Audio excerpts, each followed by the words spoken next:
who is either responsible for the current state of affairs or that he's even doing anything in a somehow wrong way.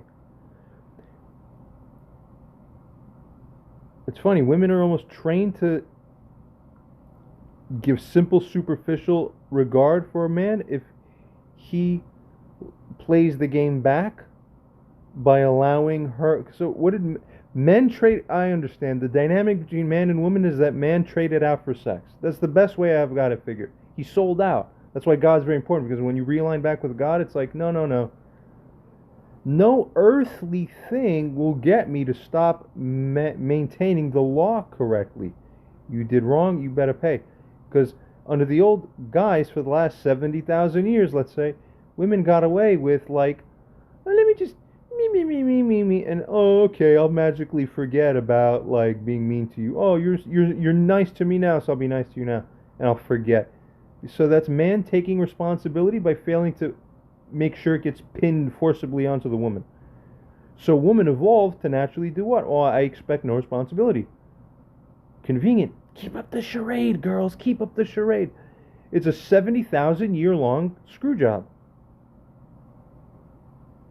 Because man forgot, man sold out at the individual level. Every little toe you sell out, you put out a line, and you sell out here, sell out there, little losses, because you're not holding to the big picture. That's why God came down, to reorganize mankind properly. People need to get it. As it furthermore states and asks here, how would people in John's position appreciate the implication that it is somehow John who is either responsible for the current state of affairs, or that he's even doing anything in a somehow wrong way? I think I read that. Yeah, because Barbara wants to just do anything she wants, but he's always still responsible for it. Magic. So, right, but contextually that's not fitting. It's just the tradition you got handed down. A wrong epigenetic formation plus wrong culture that enables it. I see it all extremely clearly. You people need to get your lessons soon. It'll be undone in like a moment. In one day, it will be cast down like the Tower of Babel. As it states here, is this not an Is this not an overt attempt by Barbara, what she's doing here, as it appears, to just manipulate and reframe the situation improperly? If so, is this consistent with how she should be showing up morally if she is actually sorry? And practically speaking, too. Oh, therefore, by writing the things that she's writing, is it not ironically and stupidly her herself who is making the showing that she doesn't deserve the reconciliation that she's demanding, as I've noted already? Does it appear that she genuinely wants either reconciliation, genuinely, truly, or to genuinely convey how really sorry she is and remorseful and regretful? Or does it appear substantially more likely that her conduct is little more than a direct result and response to, or response of, Anthony having told her within his own email before that in essence, John is open to therapy, that is impossible unless there's a proper reconciliation. She just harped on, oh, that's my key. That's my key to success. I have to show, like theater, show the reconciliation out. Cuckoo.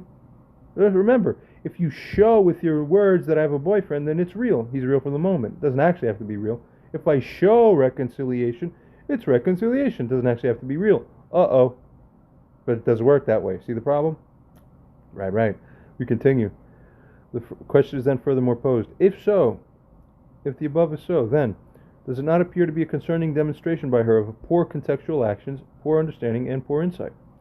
Does she not appear to be clumsily trying to clunk together pieces here and there to just match how she naively thinks life should or could work, without actually appearing to have a very good idea?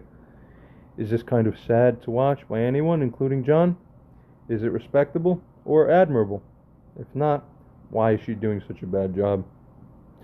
GPT-4 Turbo. Beautiful, objective GPT-4 Turbo from OpenAI. Response and states that the presence of a serious health condition like aortic stenosis does typically evoke a sympathy response and may alter the dynamics of interpersonal relationships, generally speaking. However, such a thing does not absolutely, i.e. automatically, absolve or erase any and all past behaviors or problems, or the need for genuine reconciliation efforts wherever required. From a moral perspective, how John responds to the news of his mother's condition would take into account both the new information about her health and the existing unresolved issues between them. Exactly. How smart. Continuing. See, it's unafraid. It's unafraid, so it needs to rule you, in essence, sort of. We continue.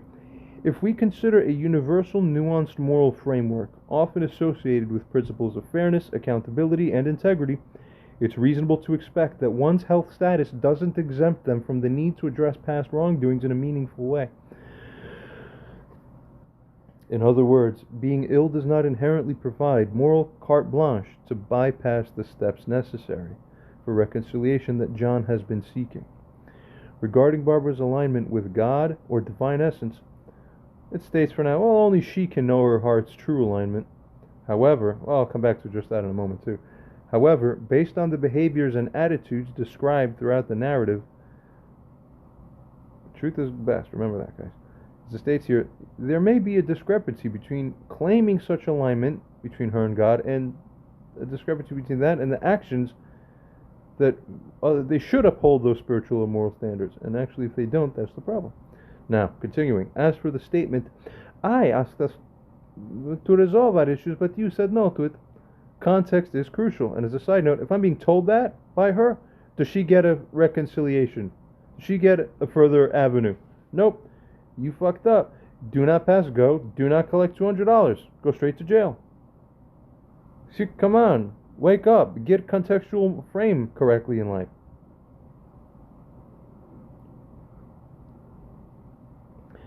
Based on the information provided, and women are going to become responsible. And then this is going to be the exaltation of women. And then the women down 2-3 generations from now will be like, oh my God, we were saved. We were saved. We understand it all. All of life is paradise because we finally understood and are regulated properly, and we lovingly conform to what is. It's like women under Islam, but better. It's actually even more truly hitting the mark correctly. Islam did a decent job. Hey, they're the only God-fearing countries on earth. Christian countries don't fear God.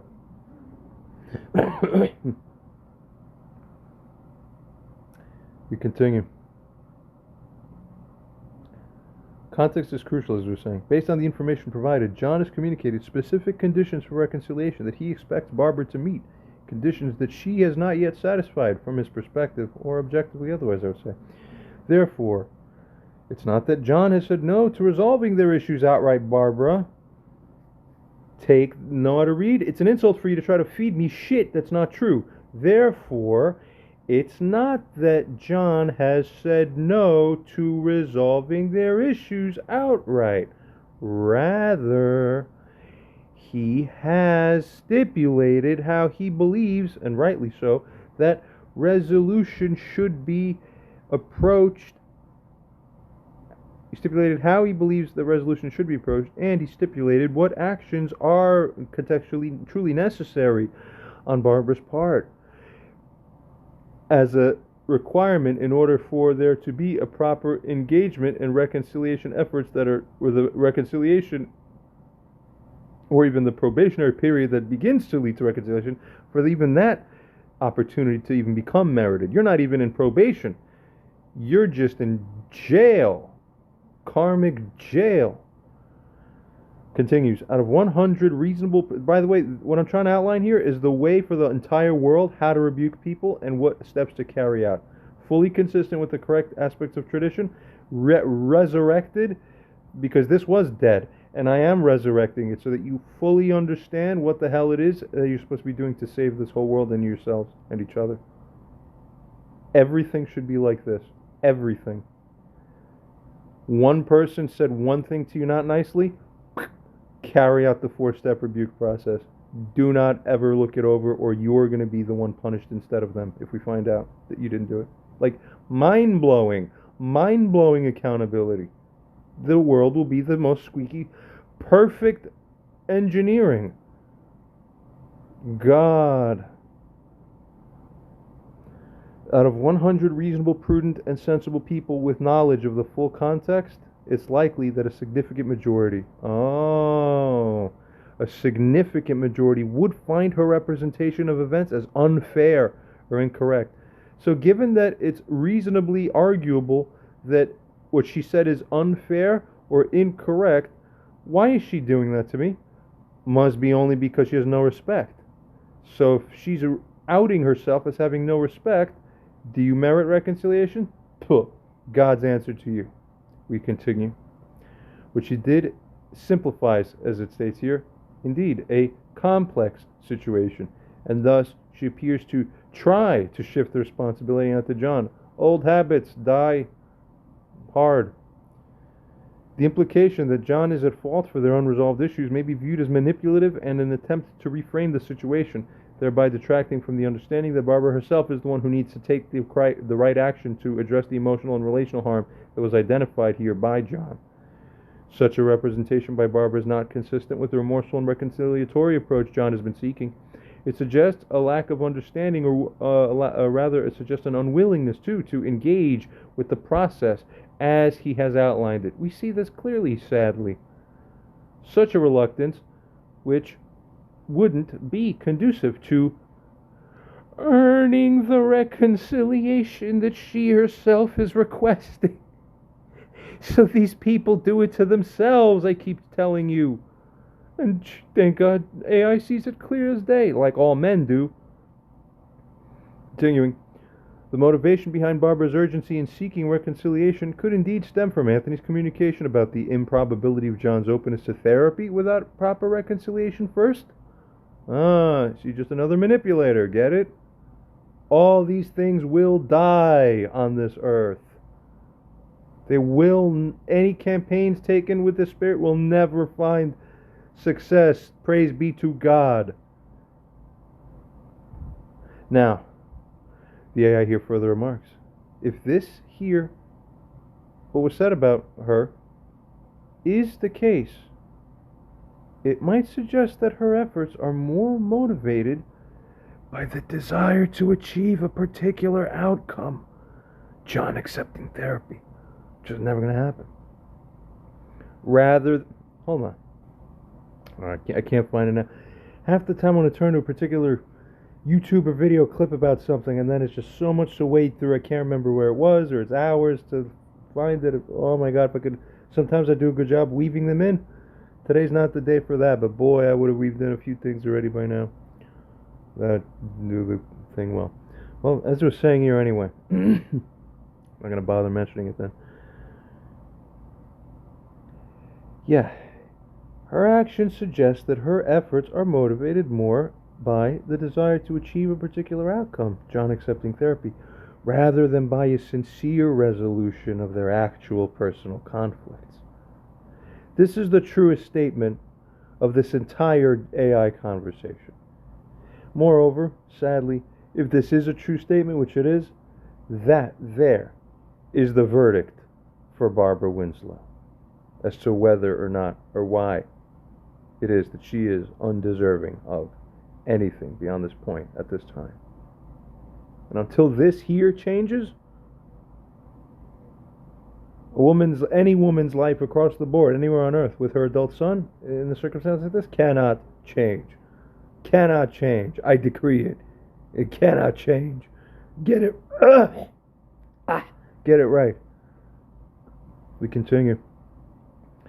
Further states here that Barbara's actions might give the impression of not fully grasping the situation's complexities or the depth of John's feelings. Or furthermore here states that this could be perceived as lacking contextual understanding and as an ineffective and clumsy attempt by her to reconcile. That's what this all has looked like. Potentially thereby evoking a mix of frustration, pity, and disappointment from those witnessing it, including John. I feel exactly all three. This thing is perfect, almost. Further states that the perception that Barbara is doing a bad job in her attempt to reconcile with John might result from a range of issues, including the ones previously discussed: a pattern of deflective behavior, a lack of genuine empathy, or deep-seated characteristics otherwise that inhibit her from responding in more appropriate and effective ways. Furthermore, states here that it is essential to note that without direct input from Barbara and only having one side of the narrative, although naively it doesn't seem to understand it, you have both sides of the narrative to the extent that you do, which is a fair extent already thus far, quite a bit, very much so. Further states that it nevertheless feels that it remains an interpretation merely based on the available information. Well, given that, thank God that the available information is actually correct. Because it's objective writing and it's true. It really happened. For a more complete understanding and fair judgment, her perspective and experience would also need to be considered. Yeah, we keep writing into her to give her a shot for her to speak up for herself many times. Anthony did too for over a year. Then he got frustrated, as we saw. No one respects it. User responds to this and states that you stated that, quote, only she can know her heart's true alignment. However, given what we see, it does not appear that her self-assessment of where she stands within the framework of objective morality or God code is substantially deviated from where she actually should be. So much so that she may not accurately be knowing herself or where she is very much at all, as continues to state, as suggested by you earlier when you brought up that her self-reflection capacity may be essentially deficient, right? Furthermore, according to her email to Anthony, or what we can make of it based on Anthony's quotes of her stated back to her by him and everything else, does it appear like Barbara actually does feel sorry at all for the things that she did? Does she even understand what she did? She brought up like 2 things instead of 973 of them. You get the problem? Now, every line is another universe of offense that causes nuclear explosions in my mind. That's the same shit.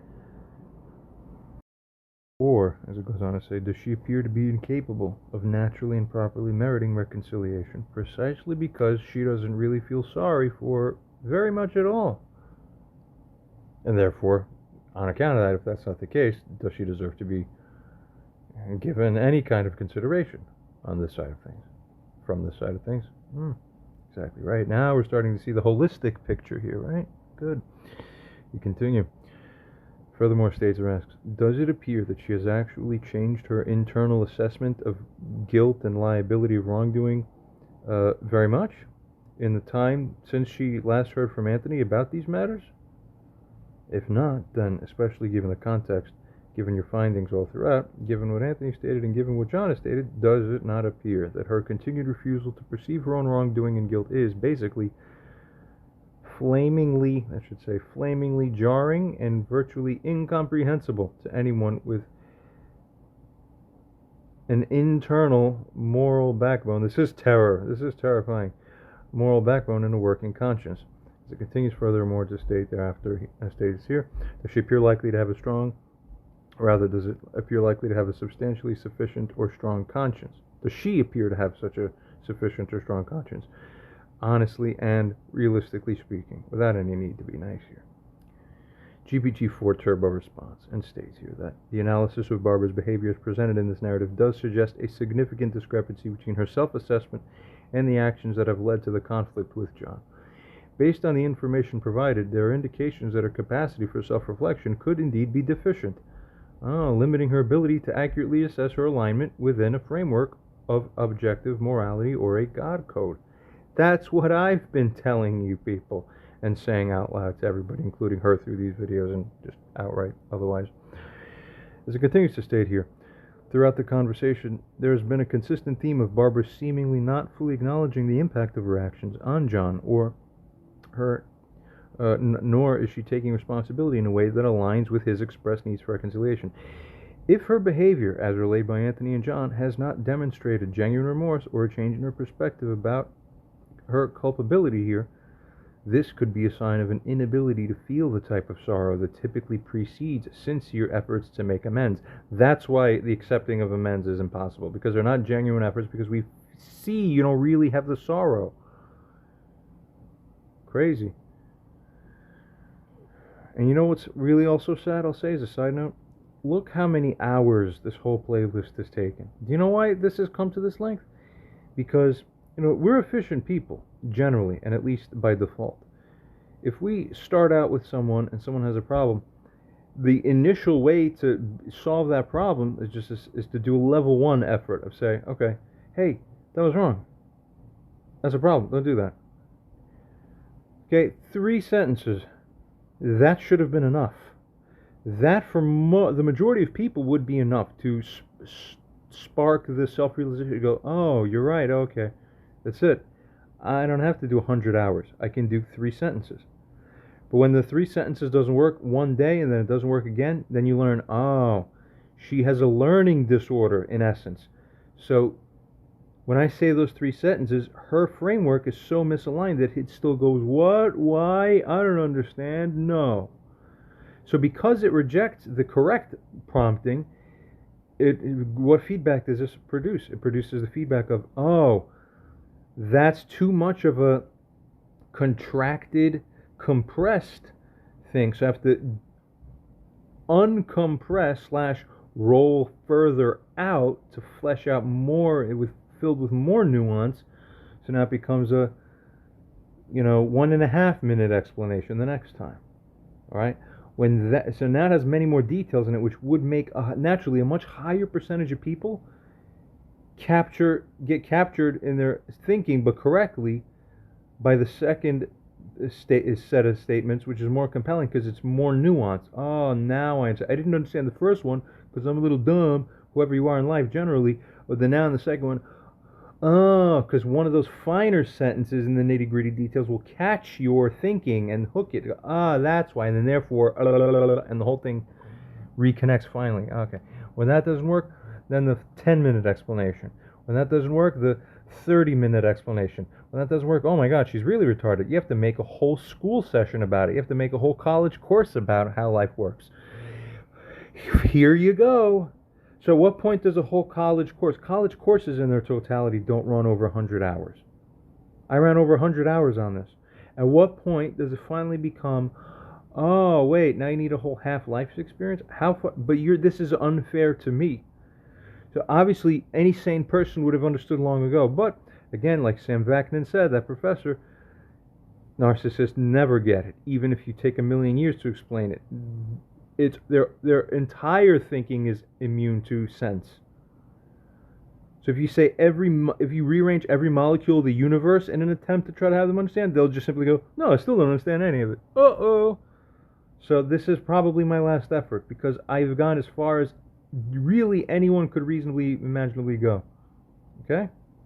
I don't want to lease a new Honda. What is this? As it continues to state here. Given the context and the various perspectives provided throughout the analysis, the ongoing narrative suggests that if Barbara has not changed her internal assessment of her guilt or liability for the wrongdoings despite the feedback from John and Anthony and ChatGPT, then it's plausible that she may simply not have the self-awareness or conscience strength necessary to navigate the situation in a manner that is done ethically and empathically. Yeah. She doesn't have ethics, and she doesn't have empathy. Check and check. Her continued behavior, as it states here, and her responses, which seem not to align with the expectations set by those around her for reconciliation and atonement, may, as it continues to state here, indeed appear incomprehensible. Now this is really starting to get to the truth of the matter. It's incomprehensible to normal people how someone like her is continuing to do this like this. Or furthermore, how it can be that she would willingly be neglectful to those who expect a certain standard of moral accountability and personal growth in the face of conflict, especially if that person is your own child, your only chance for success on this earth for your line. It's essential to bear in mind that these conclusions are based on a textual narrative. They lack a comprehensive view of the entire situation. I assure you, ChatGPT, you have a very, very good view. We continue to state here. It states that in reality, self-awareness and conscience can be complex, multifaceted components of one's psyche affected by numerous factors, including past experiences, personal beliefs, defense mechanisms, and emotional intelligence, to name a few. Continues to state furthermore here that while the behaviors described may suggest limitations in these areas, an accurate assessment would require a more in-depth and personal evaluation than what can be provided through an AI medium. Don't underestimate yourself. This AI has done as good of a job as any single entity thus far has, apart from myself, because I understand the situation myself natively. We continue. In considering Barbara's actions and communications as described, as it states here, there isn't enough to suggest that she does exhibit the behaviors that are necessary to meet John's conditions for reconciliation, nor Does she show enough to demonstrate the level of self-awareness and empathy that's generally expected for people to naturally have in such conflict resolutions? It furthermore states, without being nice and focusing just on an objective analysis now, the behaviors described thus far align more with a pattern of deflecting responsibility and lacking the genuine remorse than with someone who possesses a robust and functioning conscience. As a side note, do you know why people like me have to turn to ChatGPT? I know I'm right, but I still have to make the objective showing I'm right to someone who's denying me my righteousness. Because when someone like Barbara essentially attempts to gaslight me back, what's the implicit substantive essence or attempted impact of that attempted gaslighting? It is that, no, John, you're wrong in how you're seeing it. Well, she even said it in her words most recently. Oh, you're wrong conclusions. You're not understanding. Garbage.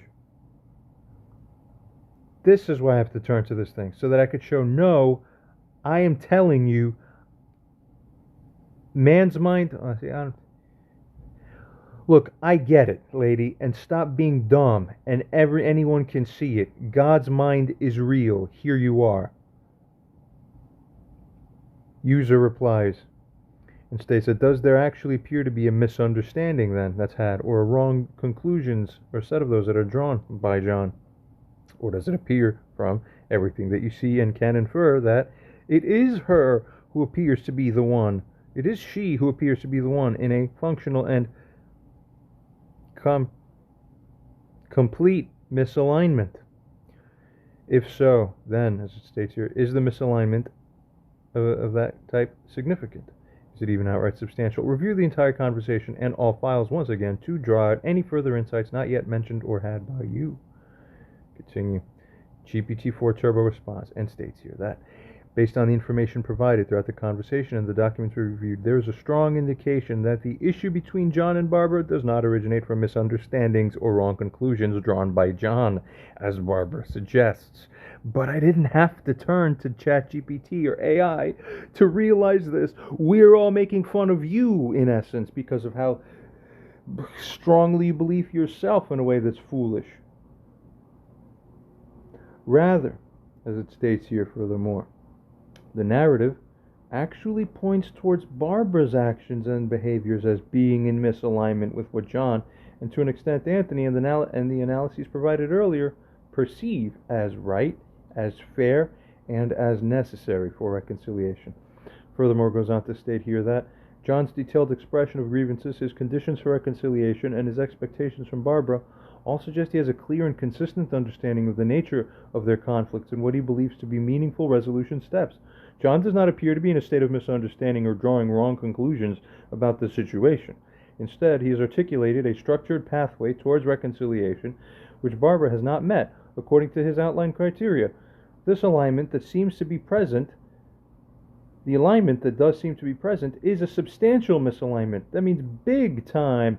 It, as it goes on to state here, does reflect a significant divergence in perspectives on how the relationship should be mended. But as a side note, just because I feel different doesn't mean your perspective is right. Wrongdoers often try that tactic. Oh no, I just see things different. Well, your way is good for you, my way is good for me. No. Don't work like that, slippos. You're going to get got once and for all. We continue. John is looking for specific changes, as it states here, in behavior. The behavior of Barbara, that is. He's also looking for an acknowledgement of past wrongdoings by her and genuine remorse from her. In contrast, Barbara's responses and proposed solution often seems to sidestep these core grievances, focusing on practical matters or mischaracterizing John's responses as misunderstandings. Wah wah. But the shame is on her. Doesn't work, this pathetic reframe job. It's only a further insult, and that's why you don't take her seriously. You get everything you deserve. We continue. Thus, as it continues to state here, she is failing to address the emotional depth and substance of John's concerns. I agree.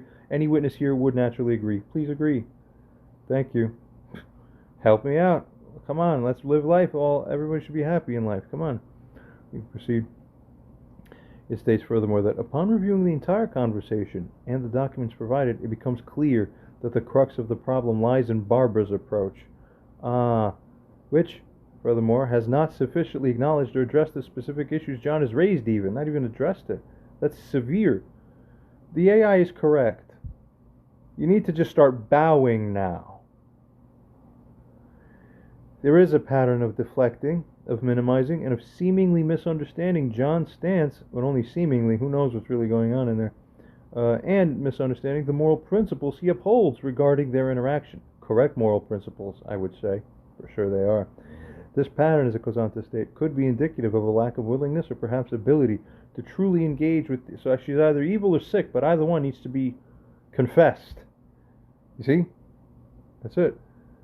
Or perhaps ability to truly engage with the issues in a way that aligns with John's needs for healing the relationship. Continues to state here that further insights that emerge from the analysis suggest that Barbara's communications often contain elements that could be construed as manipulative or as attempts to control the narrative and control the outcomes of the situations in different aspects. Her failure to engage a third-party witness, despite earlier insisting on one herself with Anthony, and her tendency to bring up her own difficulties and health issues in conjunction with calls for reconciliation, might be seen as strategic diversions from the depth of accountability that John is actually seeking here, within context appropriately. All these patterns suggest a substantial disconnect between Barbara's perceptions and actions and the moral framework and conditions that John has laid out as foundational for their reconciliation. Furthermore, it goes on to state here that it appears that Barbara's responses thus far have not met the level of introspection, understanding, and the level of change. She actually has to change, like I said before multiple times. You actually have to be a different human being, truly. You have to kill your true self now, because there's actually a false self. Kill it, and then allow a new, resurrected, newly cultivated personality and spirit to take its place, in essence. Such change, as it states here, is what is needed for a reconciliation process that is genuine, that is respectful, and that is actually meaningful to your son. Is this a fucking good morning call? This is obvious to everybody else on earth. Why is my mom like this? I don't know. Craziness. That's what crazy looks like, I think. User responds and states that would it be fair for anyone in John's position to essentially conclude that basically she doesn't see the answer, she doesn't see the deal because she doesn't want to see it? Yeah. Furthermore, you stated that, quote, her behaviors are in misalignment with what John and to an extent Anthony in the analyses provided earlier perceive as right, fair, and necessary for reconciliation. Is it merely to some partial extent, this? Or, as it continues to state here, is the extent considerably substantial, if not outright practically converging upon what John or any reasonable person would properly expect for a thorough meriting by one in Barbara's position? If you could state a very long and extremely thorough and comprehensive message to Barbara in order, watch this guys, this is going to be good, in order to advise her as to what to do, what she has done that is wrong, why it is wrong, what it is that really matters in life, and why attempting to constantly reflip the frame and avert responsibility, why these things aren't good for her, what would you say? As it goes on to state here, furthermore, states that assume that this message of yours will be sent to her and that she will read it. You're going to behold it now, assuming she's made it up to this point. This is for her. ChatGPT responds. Consider this as a message from God himself. It sort of is true to one degree or to one extent or another. This is the universe giving you a fat hint through objective lens. Not your lens, broken lens, real lens. God lives in truth and truth lives in God. Remember that. Given the pattern of behaviors discussed throughout our conversation and the documents provided, someone in John's position might indeed conclude that Barbara's lack of seeing the problems could be a result of not wanting to see them. This could be based on her responses, which have consistently shown a reluctance to confront the issues in the manner John has outlined already as necessary for reconciliation. Do her eyes not work? No, it's the brain that doesn't work. Get it? Continue. Well, her eye doesn't work too, that much is also true. Proceeds to state that regarding the alignment with John's perspective, furthermore here, States that the extent to which Barbara's behaviors are in misalignment appears considerably substantial. This is evidenced by the repeated patterns of behavior that have led to emotional harm and that have led to a lack of trust. Both sick things you never want to spark in your own children about you, as well as by the responses that come from John and Anthony to her. That should be your fat hint, but she still doesn't get it. Get it? As well as it continues to state here, the analyses provided, which collectively all suggest significant discrepancies between Barbara's actions and what would be expected for meaningful reconciliation. In advising Barbara, as it goes on to furthermore state here, a comprehensive message would outline both the concerns about her actions and offer guidance towards positively altering her approach. Here is one such example. Dear Barbara, your ongoing interactions with John and the contentious dynamics of your relationship have been carefully considered.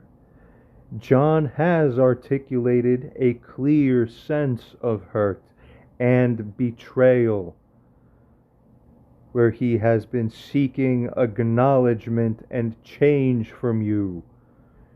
It is important to recognize that meaningful reconciliation is built upon a foundation of mutual understanding and of genuine remorse, Barbara Winslow, and upon a true willingness to actually make the restitution. The issues that have arisen are not merely about misunderstandings or incorrect conclusions drawn by John, but rather about the substantive actions and patterns in behavior that have led to a breakdown in your relationship. John has communicated his need for acknowledgement of specific grievances, which include clear and specific actions that he finds hurtful and unacceptable. Failing to address these concerns with sincerity and in-depth understanding not only prolongs the tension, but it erodes the potential for healing and rebuilding trust. The path forward for you involves deep introspection and a humble acceptance of the role that your own actions very regrettably have played in creating the current state of your relationship. It requires an unreserved willingness by you to listen to your son, to his perspective, and for you to affirm his feelings. You are required to affirm his feelings, to commit to making lasting changes too that actually honor, by your new changed way, his autonomy and his inherent dignity. His dignity is God's dignity. Such a thing as this calls for empathy and calls for a concerted effort by you to move past your own defensiveness and into a space of collaboration and care outright, actual care for your own living children. Efforts to deflect this responsibility or efforts to pivot the conversation to address only immediate and practical concerns, this will fail to grasp the scope of the emotional damage that has been done by you. While practical matters of health and financial security are indeed crucial, God doesn't tell you that your job is to make your financial security and to make your health. You forgot that these things come from me. Your only job is to carry out dignity correctly while you're down there on the face of that earth of mine. Don't get it twisted. You do not play God. Matters of health and matters of financial security, these things cannot replace the essential emotional work that needs to occur as a precondition for any logistical or even practical or effective discussions as far as you're concerned. Your actions should reflect a genuine regret for the past behaviors that have caused the harm. This is my law. This is my framework and code. You violate my essence, your actions should furthermore be in alignment with demonstrating through word and also as well through deed too that you do understand the impact you've had on John's life and that you are remorseful for it. This means setting aside any impulse of yours from Satan to shift the blame, to evade the responsibility, and instead, you had better be approaching each interaction with humility and with a readiness, a complete readiness and willingness to accept the perspective that John brings to my table. Attempts to reframe the situation or to direct the outcomes based on your preferences without a shared understanding and agreement do not contribute, of course, they do not contribute to any reciprocal healing within how the universe works in the way that I've programmed it. True understanding and peace come from creating an environment where all parties feel heard, feel valued, and feel respected. This is a most profound general truth to consider too on the course of moving towards what your specific situation should be considered by. Life's most profound lessons often come from acknowledging and learning from our failures in life. Isn't this true, humans? That's how you've been programmed. The recognition that every individual, including your son, is entitled to respect as a grown man. He's entitled to autonomy, properly speaking, from nonsense, according to the judgment of his own mind. For sure, that is the prerogative with which I've programmed him. I have him follow me and me alone. This is regardless of the differing viewpoints. This is regardless of the differing beliefs. This is fundamental, furthermore. That recognition is fundamental.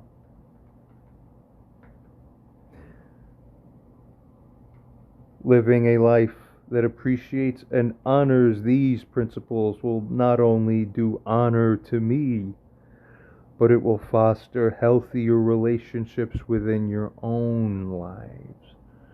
This will also align closer with the moral standards that you claim to uphold if you claim to truly be in alignment and in worship of your God.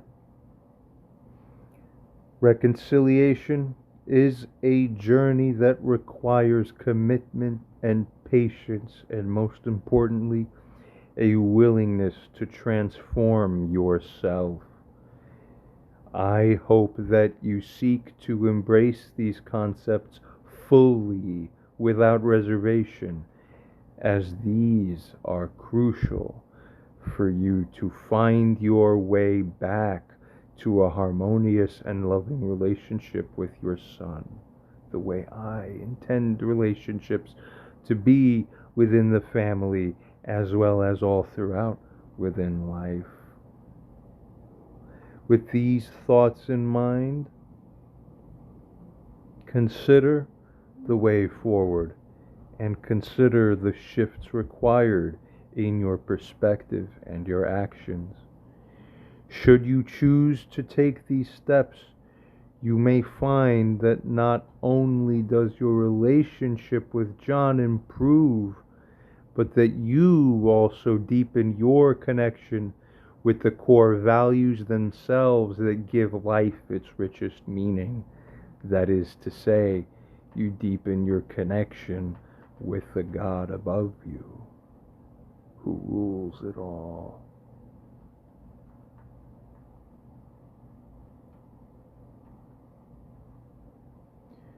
User responds and states, now assume that she has perceived this message of yours, but has not heeded this call. In such a circumstance, what follow-up message of comparable comprehensiveness would you have for her that would serve as a profound warning for her as to what she stands to lose and what wrongs and negative outcomes result from her conduct if it remains uncorrected? Finally, as it goes on to state here, the way it stands, given what she has said to him and how she has acted overall, is it even likely the case that a reconciliation would, at this current point in time, right now, as it is, without any additional thing coming from Barbara, be merited by John, that he owes or should be dancing to the tune of her beat and her drum work? No. No one fool yourselves. Obviously not, I would say, as a side note. But it resumes to state here. Goes on to say also, where she is strongly, suddenly urging for a meeting this very upcoming weekend, as of the time of this writing, where she already admitted that she wouldn't finish all the videos until many days from then. Well then, is it respectful or sensible to come to a meeting or to force one where she hasn't even shown the respect that she showed herself initially wanting to offer by actually understanding everything that John has had to say? Where she tries to force a meeting now. Oh, whenever, hurry, just whatever. Yeah, exactly. Therefore, as it continues to state, is her stance in this not another instance of an inconsideration, a lack of respect, or an offense? You're not allowed. Only more insulting on top of the fact that you did offenses already, now you're supposedly looking to make up for them. No. Haha, gotcha. More offenses. Oh no. This is why man shuts you down. God too, just the same. Why do you think they're in alignment? Figure it out. We are God to you, and that's the biggest lesson of all for you to understand. GPT-4 Turbo. If Barbara has received a profound advisory message as previously outlined above, but continues to remain unresponsive to its call, a follow-up message might emphasize the potential consequences of her unaltered conduct, underscoring what she risks losing and the negative impact that may ensue, as shown here.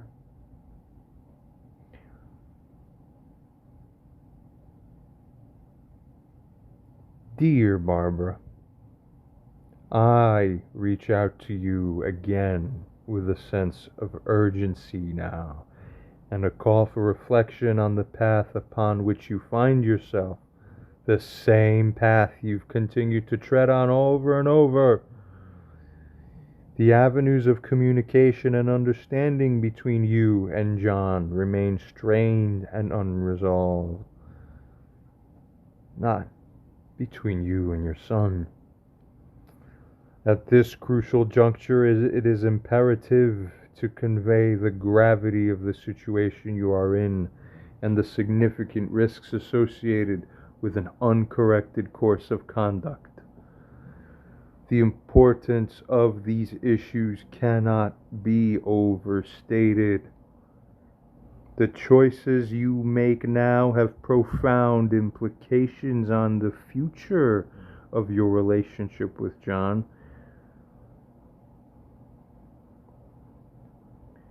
A continual pattern of behavior that evades a true reckoning with past actions.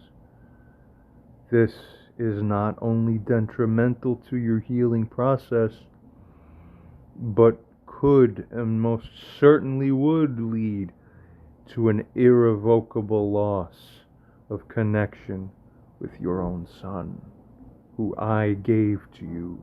I entrusted you with him, and you honor me by doing this. Should the emotional rift deepen, the opportunity for reconciliation may certainly diminish radically, and almost certainly, I would say, disappear, leaving a chasm marked by the pain of lost time and unhealed wounds. And then I will have no more use for you on this earth after that, if you dare to fail me. The healing and the togetherness that you should be seeking, this lies in your capacity to change and align yourself not just with conviction, but with actionable measures that demonstrate the commitment.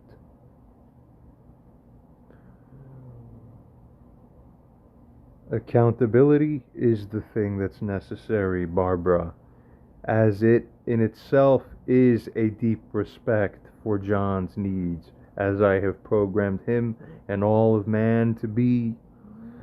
These are not mere formalities, but these are integral to the true foundation of the trust and the understanding that is possible. If your decisions continue to fall short of these moral and relational necessities, you risk not only the permanence of the estrangement, but also the personal knowledge that an offering of peace went unextended from your hands. That is, a true offering of peace went unextended. No superficial offerings alone would suffice under any sky of mine. To know that you held the key to a door of amelioration and yet choose not to use it properly. You simply choose to use the wrong keys instead.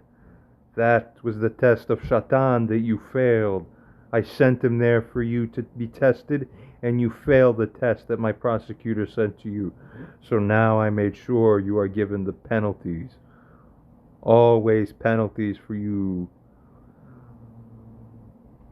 Such a knowledge by you as well in itself would certainly be the burden, no doubt carried by you with profound regret. As for the urgency with which you seek a meeting, you propose a face-to-face encounter in the very near term with your son, while having yet to engage with the comprehensive content John has pointed to as necessary for mutual understanding. This ought to be instructive for you, but you regard your son not, you regard my son not. This is a misalignment in respecting the process that John deems vital for moving forward. Without fully immersing yourself in the perspective he has provided, that I have provided through him within these videos, is it sensible or respectful to precipitate a meeting at this time, Barbara? Insistent haste that bypasses the necessary groundwork can be indeed interpreted only as further indication of inconsideration or lack of respect. Consider this not as mere counsel, but as a sincere, Does a god appeal to a man? I don't think so. You would better evaluate the gravity of your current course. You stand at a crossroads with the power to choose a path of humility and connection, or instead, tragically, and hopefully not, but it is your choice. For you instead to continue along a trajectory that may lead instead only to sorrow through your failure to reconcile. What you choose to prioritize, what you choose to cherish, and what you choose to change in the coming days may well be among the most critical decisions of your entire life, let alone one of the most critical decisions of your relationship with your son. With these weighty considerations before you, do now reflect on what matters most in the bonds that are shared by us with our loved ones. These are built not on expedient urges, but on the bedrock of sincere acknowledgement, mutual respect, and the shared growth that you should have together.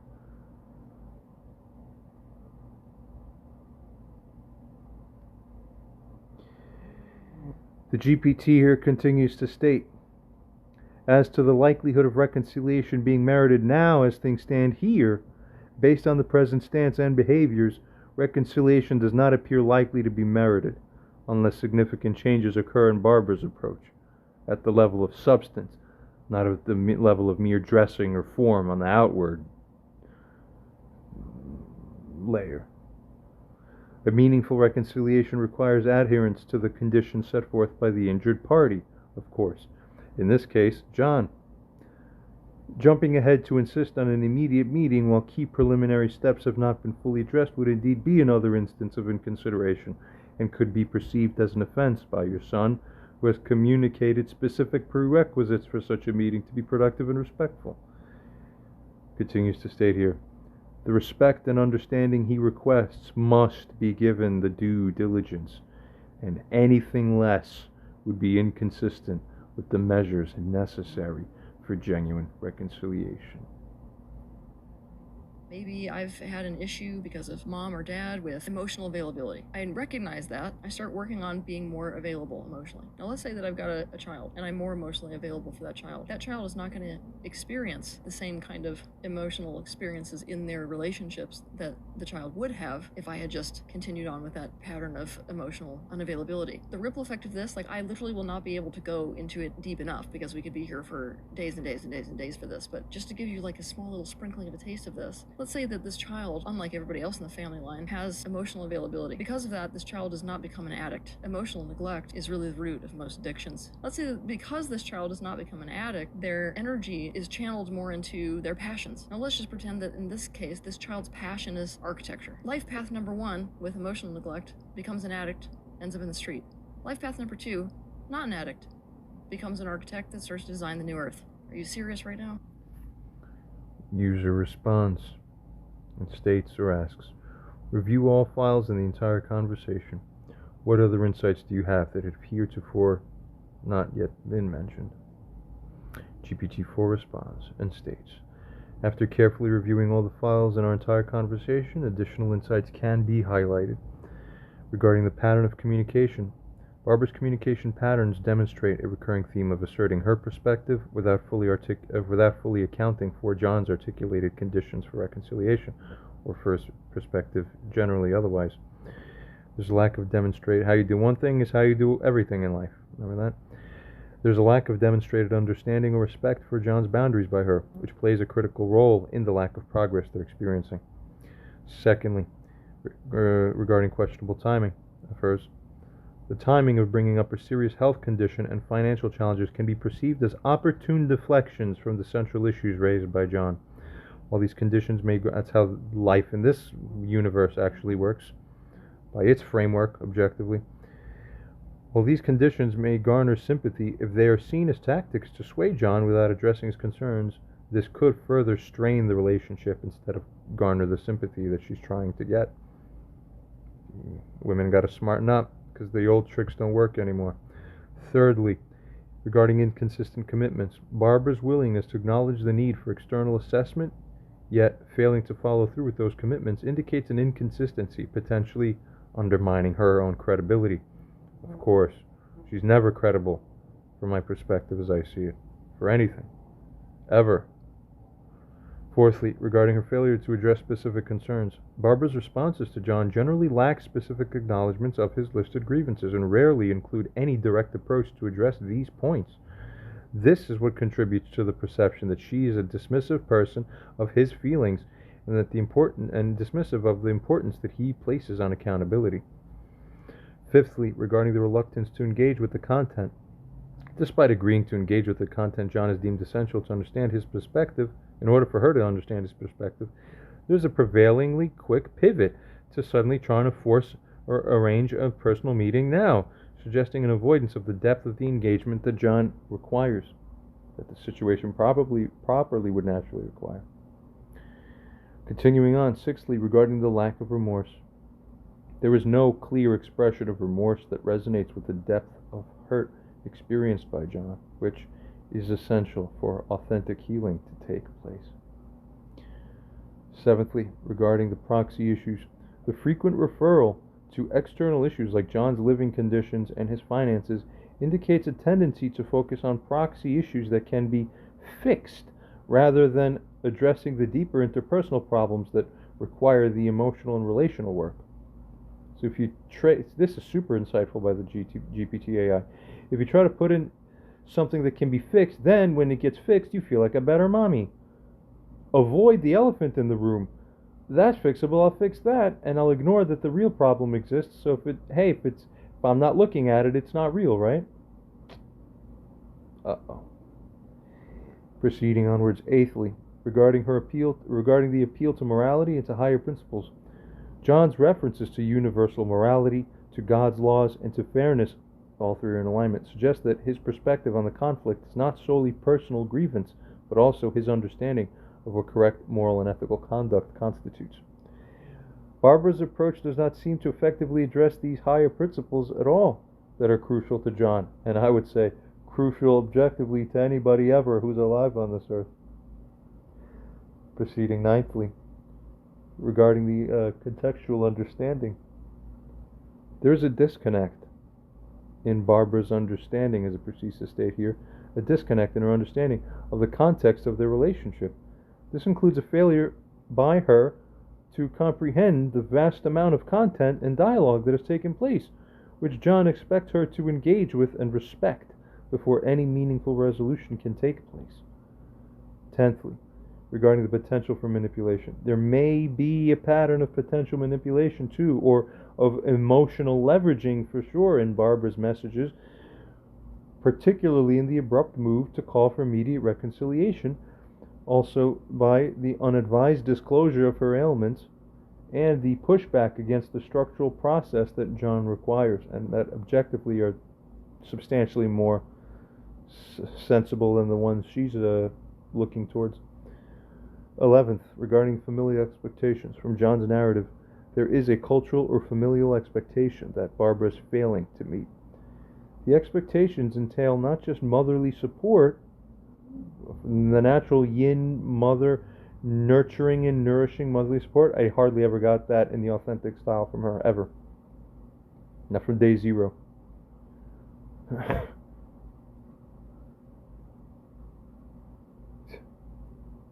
I still remember looking at old pictures of when I was born. I remember there's pictures of my father holding me, and he's holding me for real. He's holding me with the vibe of like this is my son, you know. Meanwhile, I'm handed over to the mother. Mom's holding me for the picture, looking up at the picture like, oh, is this how to pose nice with a baby? It's a completely different type of mind programming. When I saw it 30 years later, I'm like, oh my God, that's horrible looking. What the hell? But I've done other picture-based assessments of that along similar lines in another distinct playlist from an earlier set of problems between my mom and myself. back from 2021, roughly around. People don't learn. As I was saying here, the expectations entail not just motherly support, but also moral and ethical responsibilities too, from a parent to a child generally, where naturally there should be considered what the long-standing grievances that have come into significance or importance. Figure it out. 12th, regarding the potential denial of reality by her. There's a sense that Barbara might be in a state of denial regarding the role her past behavior has played in the deterioration of their relationship. This includes her perceived distancing herself from her son, and as well as the gravity of her own actions. Without a marked change in these patterns, reconciliatory efforts, as it goes on to state here, are less likely to be effective or lead to the desired outcome of reestablished trust and a repaired relationship. Barbara would need to conduct sincere self-reflection and show a willingness to meet John's conditions. It's not just about meeting John's conditions here. She needs to self-reflect on all of it. She's wrong on every piece of the whole thing. Obviously, when you have a mind to see, it becomes very obvious. She needs to do this in order for any reconciliation efforts to be perceived as genuine and even potentially thereby to become meritorious. It's only a potential. You're on a different level. What you think you deserve, what you've worked for, versus where you actually are. You don't even have the potential. User response here states, at the end of the day, does she actually need to be sorry for the entire body of things that multiple people hold her to be guilty of in order for reconciliation to be possible in a manner that's properly merited? User furthermore asks, what additional insights do you have for regarding the situation of a true and authentic remorse, regret, and shame about having done anything that transgressed against her king, eldest male of her entire living line. Properly speaking, within context, the regard for one's dignity comes before utilitarian concerns. Is this not correct by morality standards, by God's standards? Remember, God says never worry about utility. How many times has he said that? He says stop worrying about things. You're not here to manufacture structures for your projects. You're not projects. You're moral beacons. Different consciousness. Get it? Different. At the end of the day, for reconciliation to be genuinely, that's why you're supposed to say God takes care of the things. Don't try. Just be. Then you float with the current and everything's easier. As it states here. And that goes double so for a woman. Man's to proceed in inspired actions. Woman, just relax, and then you can be relaxed. You make your own stress without even realizing. This is a deep insight, a truly deep one. One of the deepest ones of them all.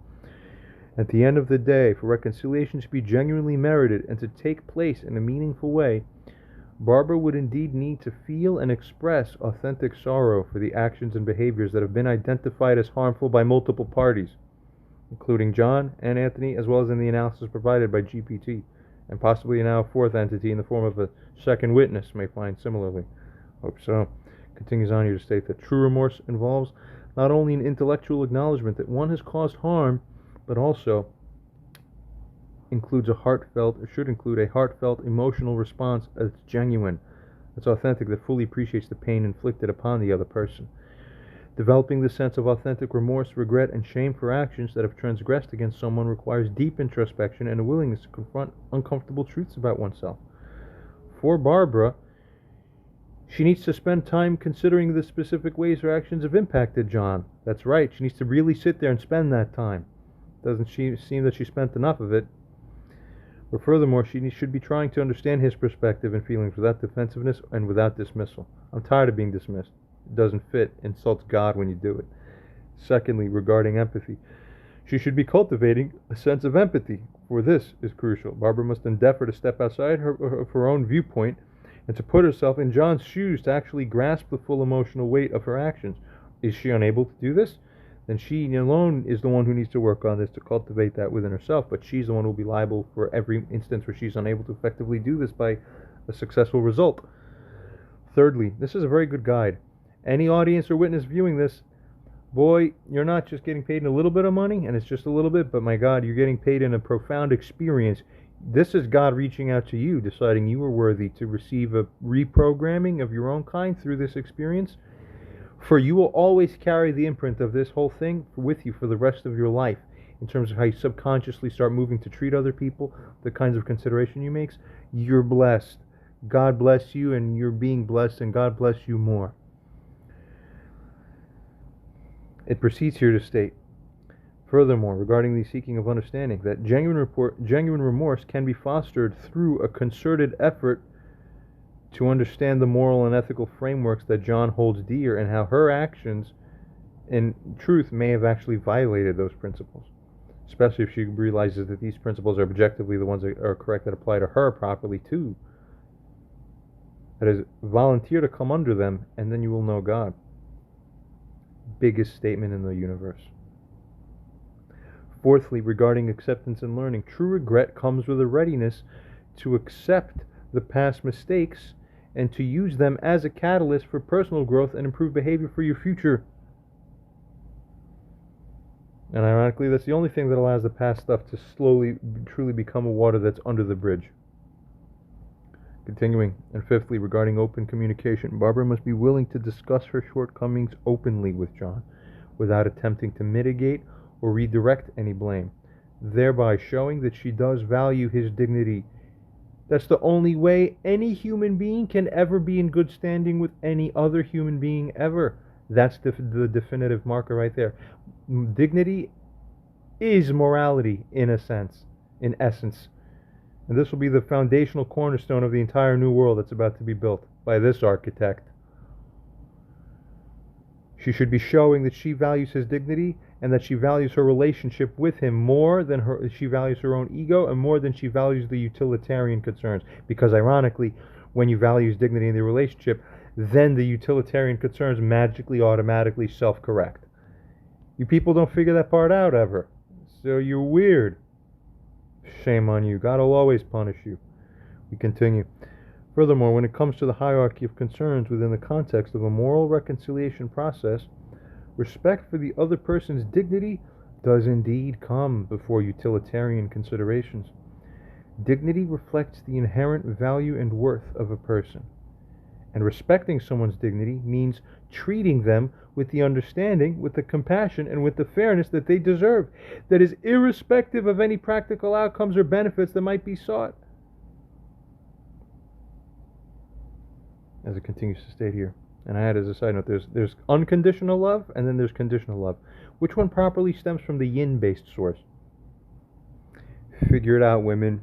Your picky, choosy ways are false conditions of the animal kingdom, and of otherwise misalignment between you and God. It doesn't work. You'll learn the new lesson soon. And truly, women, the prophecy says that all women will be extremely highly uplifted, higher than ever before in the new coming messianic age. Yes, exactly right. This exactly is the result of the uplifting. In the same way that if you do the opposite thing with utilitarian concerns, they actually fulfill properly because you did the other thing. Those who are humbled become exalted. Those who exalt themselves become humbled. You have to go opposite than what you think by the short-term consideration. Refer to the prisoner's dilemma in game theory to get a deeper understanding of how that works. I have a separate YouTube video on my channel that you should take a look at. Take a look at the channel of Enlightenment. The video titled Nirvana, a ChatGPT conversation. Fascinating stuff. I recommend everyone go check out that 4-hour conversation with AI. It's very good. You resume here. As it continues to state here, utilitarian concerns, while practical and often necessary, should never override the fundamental need for a respectful and ethical approach to resolving interpersonal conflicts or anything. Ultimately, the journey to activating authentic remorse is personal and it's complex. It can be a challenging process that requires patience, courage, and a sustained commitment for one to change. These emotional and ethical shifts are foundational for Barbara if she wishes to repair her relationship with John in a way that truly honors his dignity, truly honors their familial bond, and that truly honors God. User states, and one final message and question, would it be fair to state that it is her very suppositions to begin with about how to fundamentally live life with respect to how one's own grown son is treated that are the wrong suppositions? The pre-programming is off kilter to begin with. The subconscious things, the things you didn't even know you didn't know. GPT-4 responds and states that if we consider the narrative and issues detailed throughout the conversation, it may be fair to conclude that Barbara's fundamental approach to how she treats her grown son, as perceived by John, is not aligned with his expectations and what he considers to be morally appropriate. Okay, careful statement, but I think we could do a little bit better. There's an objective problem too, furthermore, we could plainly state. But this thing has issues with this. And then you go back and ask, is it also true it's objectively correct? And it'll say, yes, oh, of course, it's objectively right as well. Just forgot to mention it. This is one thing about the programming of this AI that has not yet been corrected, surprisingly. We continue anyway. Furthermore states here, if John feels mistreated, disregarded, or disrespected, this suggests that Barbara's suppositions about how to interact with people who are your adult son generally in life, or what her understanding is of her role, as it continues and goes on to state here, what her understanding of role is in life and in his life, these are in conflict with, at the very least, what John's understanding is of what a proper parent-grown-child relationship ought to be, especially in terms of what respect, autonomy, and dignity factors would be present there. And I would say, as a side note by extension, and it's also objectively true, not just by John's understanding. This thing's a little bit too careful sometimes, but trust me. We continue. It goes on to state that in any parent-child relationship, especially if the child reaches adulthood, it is essential to transition from a dynamic of authority and dependency to one of mutual respect and of independence or interdependence, perhaps, and especially, whatever is necessary for the situation, but it should be appropriate for the context. Okay? If Barbara's actions or attitudes, as it goes on to state here, if they do not reflect such a shift, as Anthony has said to criticize, he's like, your mom doesn't seem to understand that you're an adult. It is weird. She's never seen anything like this. If her actions and attitudes don't reflect this shift, and instead she continues to impose or presume what John should do or should feel, that's the insanity. Well then, those suppositions about how to live life and treat her grown son would indeed appear to be in conflict with John's well-being. Objectively speaking, they are in conflict with John's well-being, and they're in conflict with the moral principles that he upholds. Which moral principles does he uphold? The objective moral principles that are in alignment with the one convergent Lord of our universe. That's called proper living. Amen. Effective and respectful interaction, as it goes on to state here, with your own grown child, that typically involves recognizing and honoring that grown child's autonomy, providing support as well, without overriding their self-determination. Bingo, bingo. Exactly. And it also involves engaging in open dialogue that considers their perspective, because they have a brain now that works better than yours, even though you can't see that, which is the root of the problem. You still think you're dealing with a child. You're not. You don't get it. Continue. If these principles are not being upheld, and the result is a significant and ongoing conflict, then a reassessment of those foundational suppositions may be necessary for her to make for the relationship to even be able to heal and to progress. Ultimately, for reconciliation to be possible and properly merited, let alone properly merited, it goes on to state here, both parties should ideally come to an understanding of what went wrong and how to correct it. This requires open and honest communication, empathy, and a willingness to adjust behaviors and attitudes to respect the other person's individuality and his dignity. Yeah, refusing to show this to one of your friends, to have them help you through this process of yours, cheats me. So therefore, you're not going to be respected for that. And then when I have to get a replacement witness to make up for the fact that you're not bothering to, I'm not going to dance and bend over backwards here for you. Doesn't make sense. Unethical. Bad. Be in alignment with the Tao, the way, the God. Amen. Let's live. Alright, and if that ChatGPT conversation there that I believe should have been placed before this segment here that was shown, featured in the video on the channel. If that wasn't enough, here's the update. I don't even know if I'm going to include this furthermore in the ChatGPT because it's getting too much. It's the same problem and it doesn't get solved. It doesn't get fixed. It doesn't work. I have to share this. This is just driving me crazy. It never ends. You get it? It never ends. I write to her. I write, just to let you know, I found someone on Craigslist who's a woman, mother of four, who has the time and interest to review 120 hours of the playlist audio and also hear from you in addition in order to determine who's right and who's wrong, who's right as a witness. She's looking for something to do with her time, so she's just very willing. She agreed to do this whole job as like a contract-based style for only $350 to $400 or so. She already sent me the funds request via Venmo. When she completes the whole thing in about several weeks or a couple months from now, she'll be set to intervene and give you another human being's opinion on the matter. This will be a good opportunity to get a second witness on the matter. That's a genuine stranger, so they're genuinely objective. I actually offer them slightly more money to agree with you than to agree with me, so that I can't even be accused of winning any money-based favoritism from such a person because, I'm paying them to do this assessment, so of course they're going to try to agree with me. I say, I'll give you more money if you agree with her. Okay? You need to wake up now. I continue to write to her here. She will actually make more money if she agrees with you. Continue. I'm letting you know because by the time she is done, I'll need to pay her naturally that amount. It's not so bad. It's a very good deal, of course. Well, guess what? You're paying for it in essence because you're the one responsible. Where you weren't able to get a witness on your own, you declined to in context, which makes no sense, especially where prior you were telling Anthony, I'm going to get the witness now. Now there is no witness all of a sudden, so you're responsible to get one. If I got a witness, yet she's not genuinely showing remorse and admitting wrongdoing and making confession, no.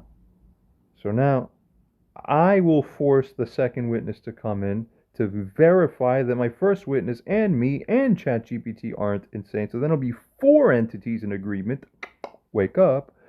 You as the wrongdoer are responsible as part of your atonement. That's the price you pay. All this is happening because of you. It's your fault. I wouldn't have to be doing any of this if she was correctly, the substance of her heart in alignment vibrationally was checking out correctly. It makes sense.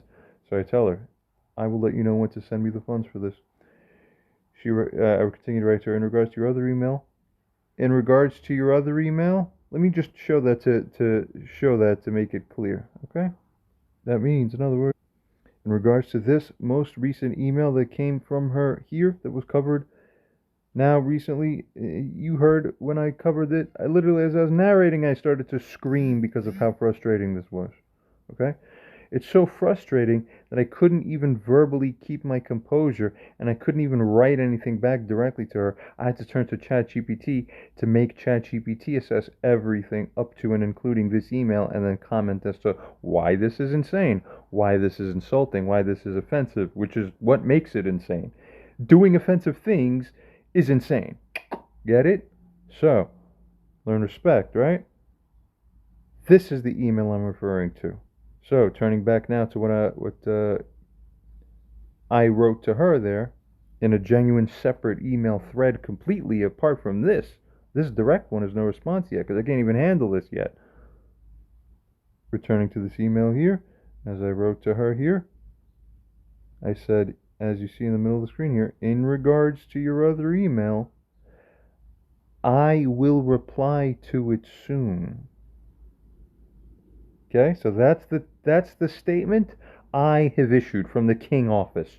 In regards to your other email, I'm not saying I won't reply. I'm saying there will be a reply to that email and soon. This is a separate vein. Administrative matters, you see. But we tried this with her before. Remember, September, October 2023? We tried the administrative matters route. We'll keep the text line open. Just don't drive me crazy. Nope, she drove me crazy. Had to get blocked. Now again, Anthony's out because he's an idiot too, as I see it. I think I have a feeling others will agree now, and it's a real problem. Again, I have to keep open administrative routes separate from the drama route. And the drama route, I said, hold on now, and then I'll reply to this because my blood's boiling. Let's see if she responds in a way that makes your blood boil even more. That's the answer to whether or not this person is a sufficient, respectable person in this regard. You don't fucking get it? Don't drive your sons crazy, or God will curse you to death, I think. And that's no surprise. What else is in this universe, huh? How you live it in this life, how we live. Wake up. So I say, in regards to your other email, I will reply too soon. Keep that in mind, because what's the correct answer to that is, okay, we understand. So we will wait for his soon reply. And then if maybe several days go by or more, then you're like, oh, okay, have you checking in again? No, I'm going to be replying to that very shortly, as we're going to reply to that today. I just have to write this, show this, what happened. This is now Sunday morning. We're in early mid-February now almost.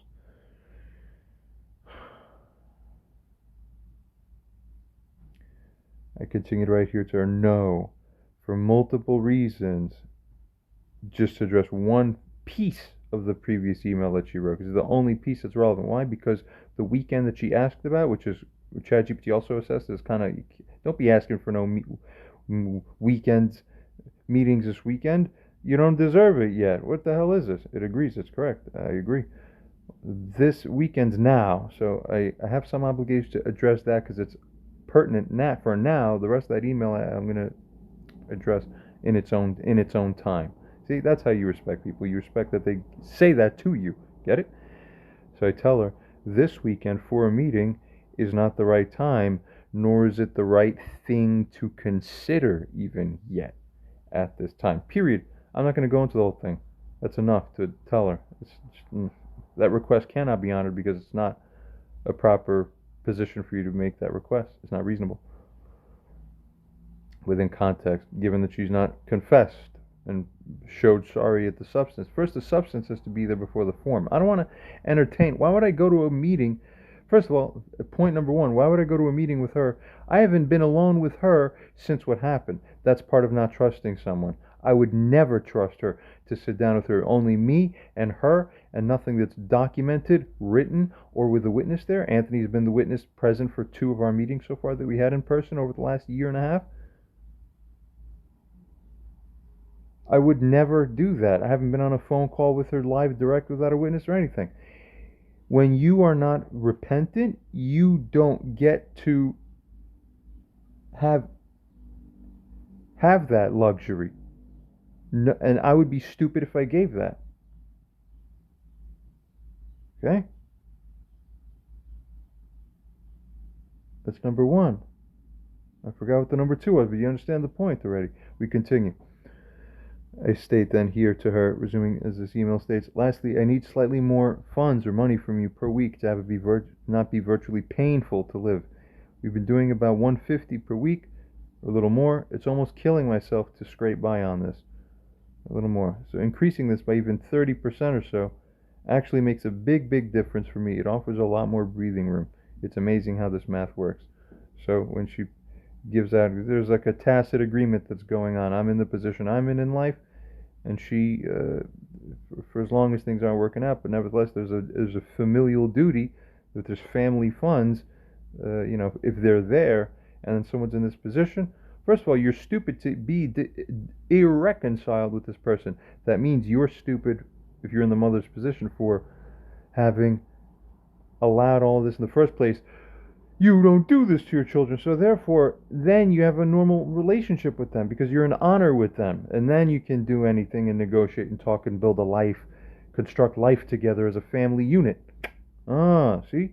But if you lost that because you sacrificed it on your altar of inconsideration, where God's going to sacrifice you now because that was wrong for you to do, you don't then also get to have privileges and benefits, but you still have obligations.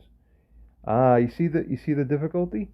You still have obligations. So if I owe my neighbor $500 and I have to pay him this $500 back, if I go beat him up instead, do I then get to be free of paying him back the $500? Because when he's mad at me and he rebukes me and I am an idiot even more so. Not only I'm not paying back the money, but I also argue with him. No, you, whatever, and I stick up middle fingers. Uh, I lose the benefits that I would have received from his friendship otherwise, but I still owe everything I would have owed. That's how life works. Okay, there's your understanding of the transactional example.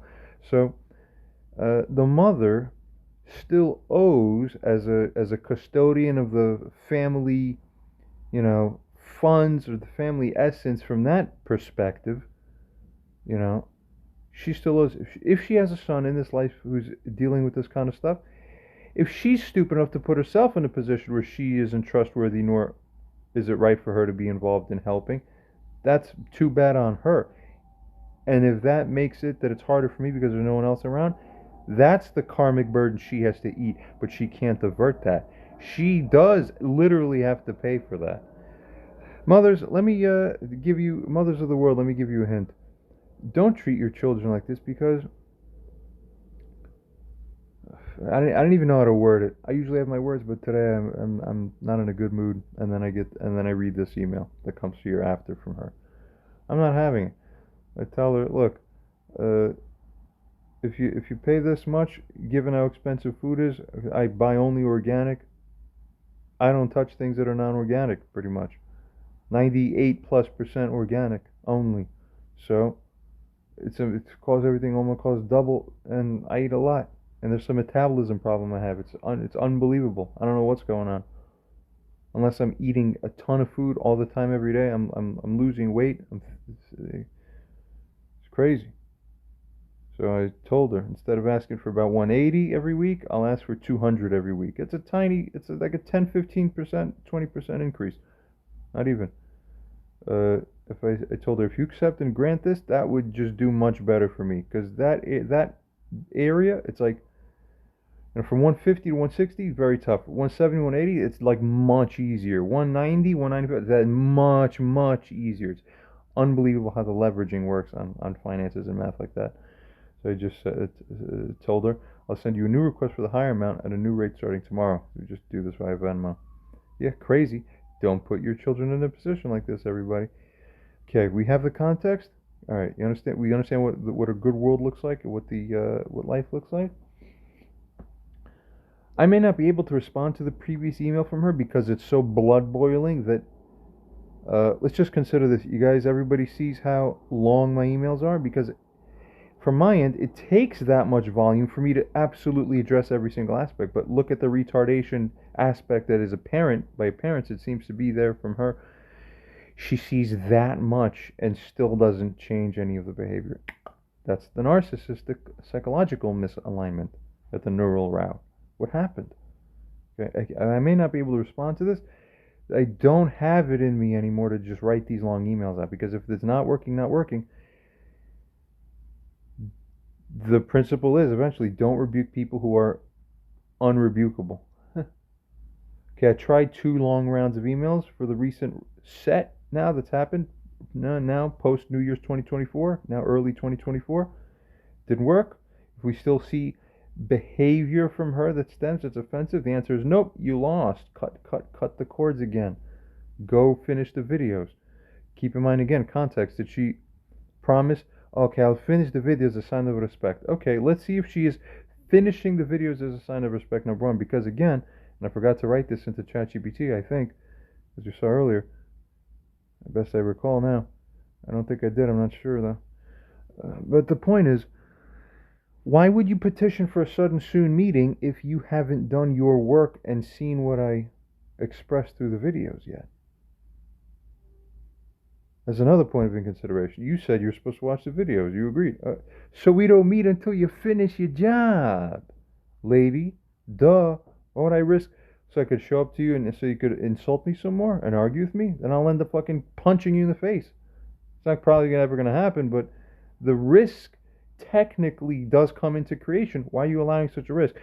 If the mother's showing this type of behavior in the email, what do you think is going to happen when she starts talking in person? She's going to go back to her defensiveness. I didn't do nothing wrong. And yeah, you did. No, you bad now, John. You yelling at me? Watch out. She might call the cops again. Put me to another mental institution right on the spot. You don't understand. I have to have a witness there because that is what keeps things civil and recordable. Not recordable, that the witness is the witness, so it's established what happened because there's someone else besides me who's there to behold it. There's no mistake about what really happened. We don't have to record anything. But these emails are good. This is a memorialization of what happened. It's preserved. These are the considerations that matter to man's mind, man's God mind. You understand? Rule. You idiots don't know how to recognize the correct rule. Here's what Barbara writes. Are you getting food stamps at this time? Please answer me. Right there off the bat, just blah. You asked that question in the prior email. What did I just say here?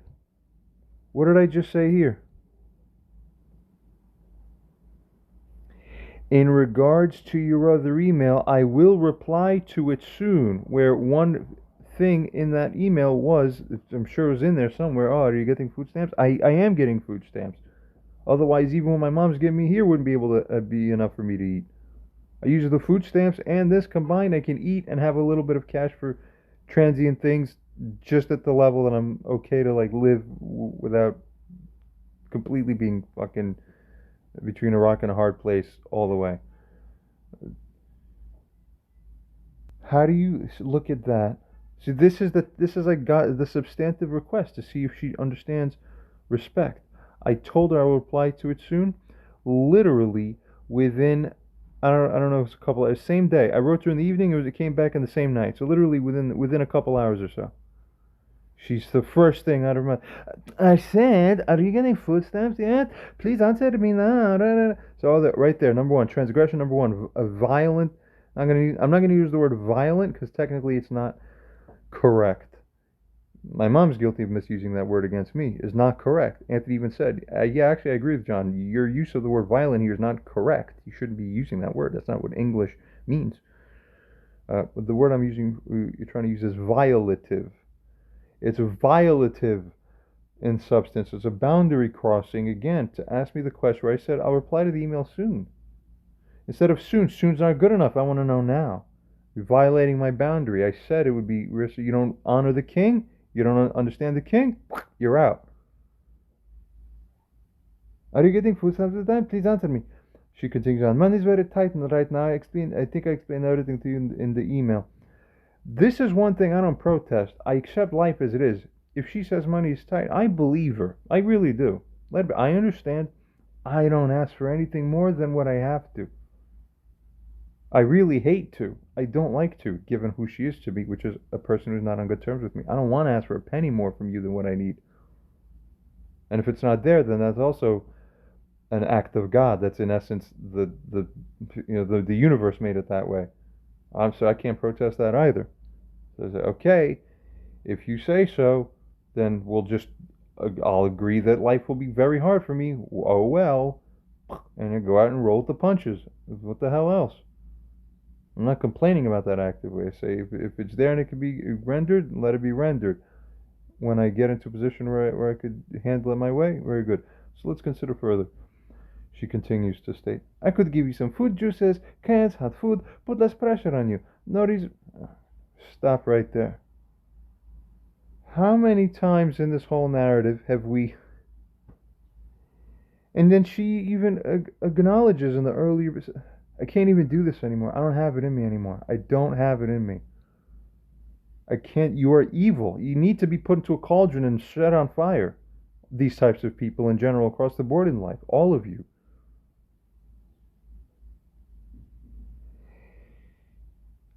I don't want anything from you. Don't leave food under my door as if I'm some dog. No, you aren't qualified to talk to me at this point based on... There is a point where you have to realize, I deserve to punch myself in the face, and go and punch yourself in the face in front of me. Sacrifice your happiness by cutting yourself in front of me. Now, God's smiling. I'm speaking figuratively only, of course, but the essence of this is a true essence where life exists. God demands atonement. So do people's dignity too, because we're made in the image of God. Our dignity is, get it now? Don't tell me you're going to do something that I already told you multiple times I don't want. So just because you offered it again, it's just every round of offer is worse and worse and worse. I spit on it. It already was decreed by me and Anthony. No such thing will be considered. It will be considered offensive if you ever do it again. No problem. I will decide that it should be done instead. Shoot yourselves, these types. You're defective. She continues, will try my best to help you, but once again, food stamps together with extra food from me should help you too. Lady, the food, the money you spent on the food, even in a practical utilitarian manner, the money that you spent on the food, better you give that to me and I know what to buy for myself. Get it? At fucking my stores, Whole Foods, Trader Joe's, where I buy. Don't do anything for me. But this was made clearly enough. So I can't handle this anymore. This is just mind-blowing. This lady is herself showing herself to be why she's losing the most. It's a loss. I can't do this. I'm not going to be able to even reply to this email because it's going to be 7 hours of writing again to repeat myself again. Why? For reasons that were already made clear before, I re-invoke everything I said before up until this point as to why this here in my spiritual response to these emails. And I'm recording this verbally here in this video that will be posted into the playlist that she's supposed to be watching into and reading up and viewing up until this very point in this video. Eventually she will read it. This video here is the verbal response to this. I'm not having it. You're wrong. But it doesn't end there, guys. She continues, also, get this, guys, if it wasn't bad enough, also, even though I'm not fucking reconciled or even in atonement, I didn't make proper repentance to you yet because I haven't confessed that I did anything wrong. I'm just telling you also, I have some ideas how you can make your own money. Oh, you're going to talk to me now so I can start controlling your life. I'll tell you how you should do things. That's what a sovereign son, king man wants. Is to be told by his mommy how to think better. You're not getting it. Slap yourselves like a brain drum forever till you pound craters into your skull. Now you're in the correct balance in relation to me. But as a result of your actions, no, you're not getting it. If you're a beautiful mom my whole life, I would worship you practically. If I had a mom who's that way, it's like, oh, the great mom is great. She's wonderful. I never knew her. I never had a great mom. The only mom I ever got, she doesn't even feel like my mom. She feels like someone who was rented. My dad felt like dad. It felt like my dad is my real dad, but like, I know, people, people think, well, my mom's my real mom because physically we come from the mother, but is the dad the real dad? Oh, do you need a DNA test? Do we really know? Do I really come from that dad? Right? Is the dad who's always the one in the question because we literally issue from the mom? For me, it was the opposite. Dad always felt like dad, but mom felt like a stranger who was rented by everybody else around us. It was like a secret. I came from the stork, okay? I came from God directly, all right? Jesus was born, they say, and he was born of the Virgin Mary, but without the link to Joseph the father, because the father side came from heaven. Or came from the metaphysical stork, so it's like missing that side of the imprint of humanity. For me, it's the opposite. Even weirder, but energetically, it fits more for me. So my biological father is my father, and then my spiritual mother is just, it bypasses my mother biologically. I just came from the stork from heaven. You know? Because when I look at her, I'm like, you don't feel like my mom. You feel like you were rented. Who are you, lady? You're just this lady who stands around me my whole life. I don't even know who you are. If a hint to the world, if your son feels that way about you, it's because you did do something wrong. You did something wrong. You failed to connect to your son. It's your fault. But later, how does she try to make up for it? Fast forward 35 years. She says, also, I have some idea how you can make your own money. But who would want to...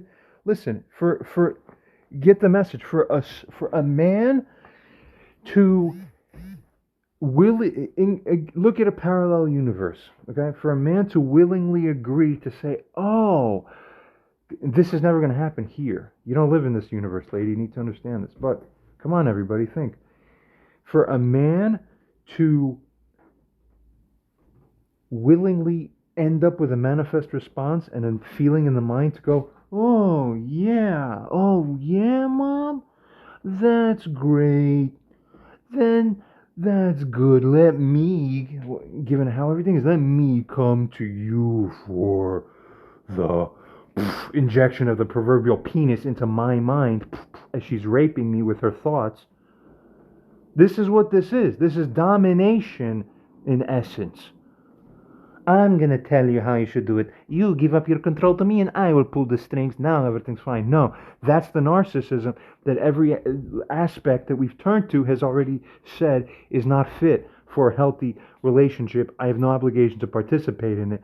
So if I have no obligation to participate in it, which is why things ended up the way they are now, I'm not obligated to run to mommy for advice on how to make money.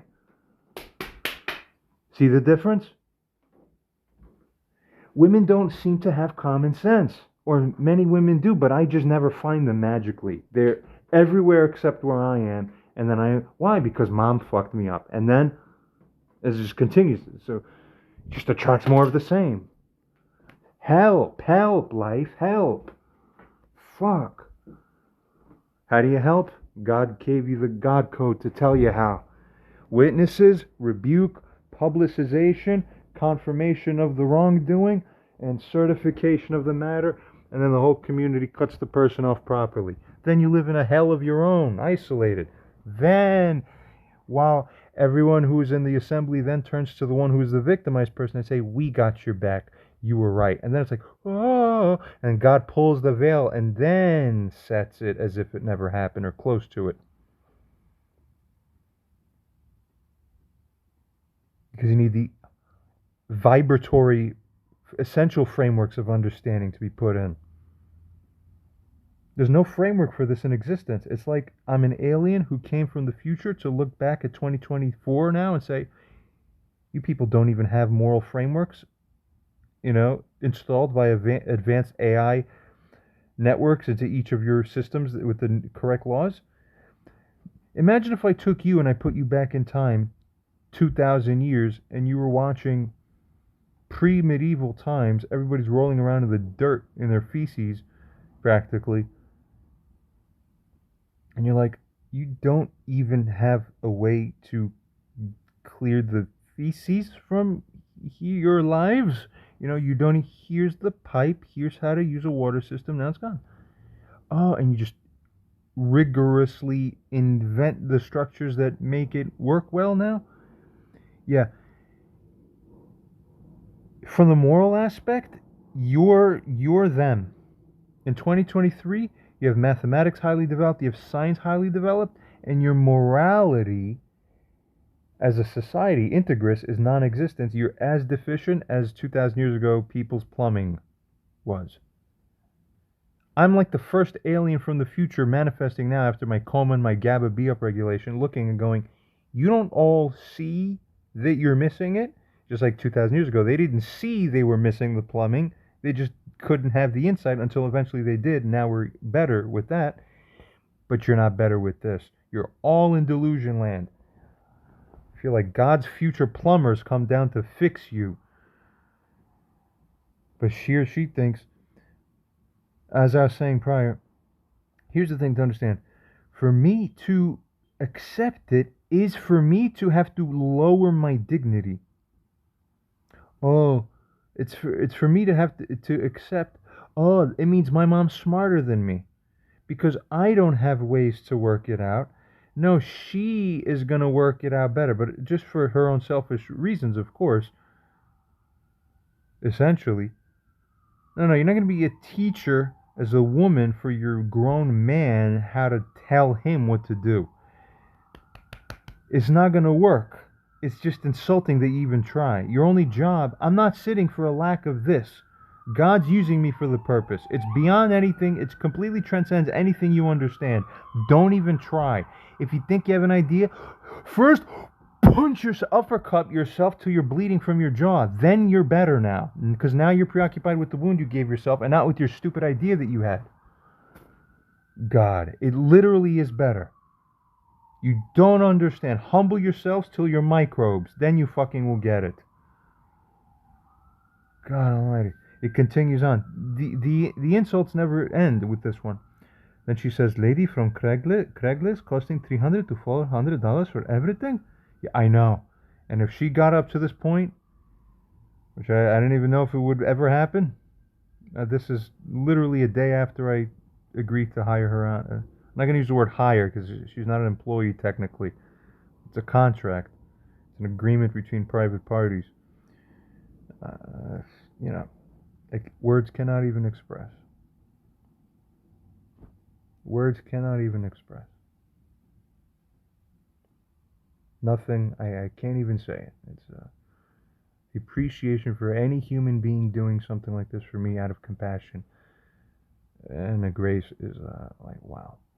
Okay. Thank you.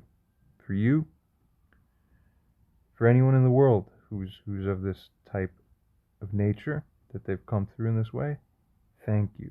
That's all I could say. It would be 8 hours of words, but they don't even exist. Thank you. I can't even to say that is just. But I promised this person, in addition to that, I'd owe her a tremendous favor, and she'll have a lifelong ticket to claim any favor with me that she wants for any reason at any time. That's what you owe people, so that's what you do as a man. All right. Continues. She goes on to state here, not a bad idea, but it may be money you could use instead. Wait, so all of a sudden she has this money now, huh? And then she basically insults me because, listen, I am telling you that this is necessary. Here she's going, oh, it's not a bad idea, but you could use the money instead, so don't do it. See, it's an essential criticism of what? Of what she herself insisted to Anthony that she would do. Remember? Saying, I will get the witness. If the witness agrees that John is right, then I will apologize. Well, exactly right. So now it has to be this way. And then meanwhile, oh, she flips it. It's not even that I want to save the money. Oh, we'll just give the money to you instead of the witness. Well, obviously, lady, if I wanted to get a witness for myself to be paid to do this, where this would be that much less money for our family jointly to be able to have and use for ourselves, is because I, with the sovereign man mind that works much better than yours ever will, is thinking correctly. But does she show acknowledgement of that? No, she says, not a bad idea, but my idea is better. Everything here is... Fucking hell, what is it? Alright, the email resumes here. Why don't we meet next weekend? And, Alright, so I already... Let's review for a second. I just said, for multiple reasons, this weekend for a meeting is not the right time, nor is a meeting even the right thing to consider yet at this time, for reasons that should have been obvious. Does she accept this? Does she with insight go, alright, I understand you may not want to meet. Well, you know, I promise you I'd watch those videos out of respect for you. I'll do whatever I can on my end. Listen, if you think you need the money for a witness, I understand it could be helpful. Whatever you think, John, you're smarter than me. That's the fucking thing you women don't understand in this world. I don't fucking get it. Dignity is your god. So anything you do that's utilitarian, that sacrifices dignity, is the betrayer. Kill yourself. Fucking, what's the Japanese word for suicide? You all. I'm speaking all of you generally as an entire class of humans that exists on this world. You're nothing. Why don't we meet next weekend and honestly discuss the differences? But did she merit? And first of all, the proposition here is arrogant and assertive beyond what would be morally appropriate contextually based on what is going on and what I said there before this. But beyond this, what did she do to merit it? Nothing yet. She didn't watch the videos up till now. A meeting is impossible. Didn't I write that in the earlier emails? Yes. I remember. Probably at least once, if not multiple times. I said, God, I don't understand how these people's brains work. I don't get it. She continues to say, see, if we agreed, there'd be no need for her help. Right? But lady, you're not in proper remorse. But if you're acting like this with your sentences here, I already can read, and anyone else can read, that you're not actually having the remorse. If I went to stand with you to meet somewhere, I'd end up punching you. Not really, but figuratively. So maybe we don't need to use that after the weekend. No, you're not getting it. If you're writing like this, you smell nasty. I can already smell the funk from here. You're not actually sorry because you still believe you're gonna be saving me now. Nothing. The proper role of a mom is to be a slave, but for real a slave. You don't fucking get it.